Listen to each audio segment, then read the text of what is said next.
Star Wars The Force Awakens has continued to dominate both in the box office and in the hearts and minds of fans, and nowhere is this more apparent than in fandom, where pairings are taking off, with Storm Pilot gaining mainstream popularity. But it wasn't the only pairing to emerge from this film. No, the dark side is just as represented in this domain as the light. This is Shipper's Guide to the Galaxy, and it's time to get to know the ship that fans have dubbed Kylux. Thanks to Shigo Uchiha and Claire L for the request. As always, warning for those who are worried about any hints of spoilers, and let's hop right into this. Kylux is the pairing of First Order members Kylo Ren and General Hux. These two share a rivalry throughout the film, as they vie for acknowledgement from their Dark Master Snoke. Hux, commander of Starkiller Base, has perfected a weapon he hopes to use as the basis of a First Order conquest of the galaxy, while Ren utilizes the Force in a bid to achieve as much power as Darth Vader. So the two are set up as rivals, but not specifically antagonistic ones.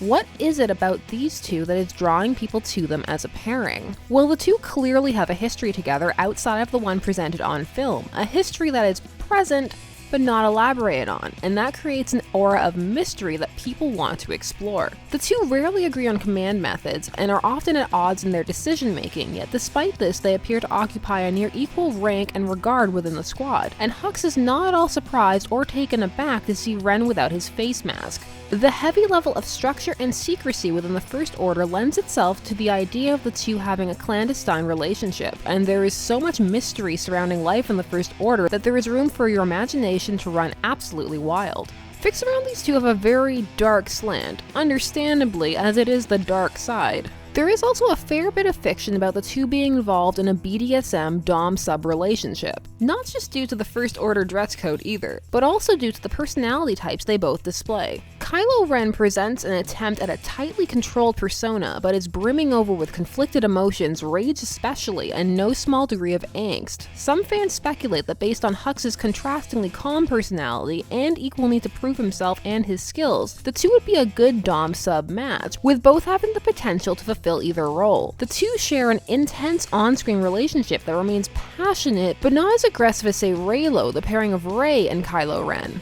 So those are some points in favor of Kylux, but why would you not like it? Well, the two do not occupy a lot of the film, which can be a barrier to some, and not all people are interested in villains and giving them or their plots any attention, or creating overly sympathetic backstories for them.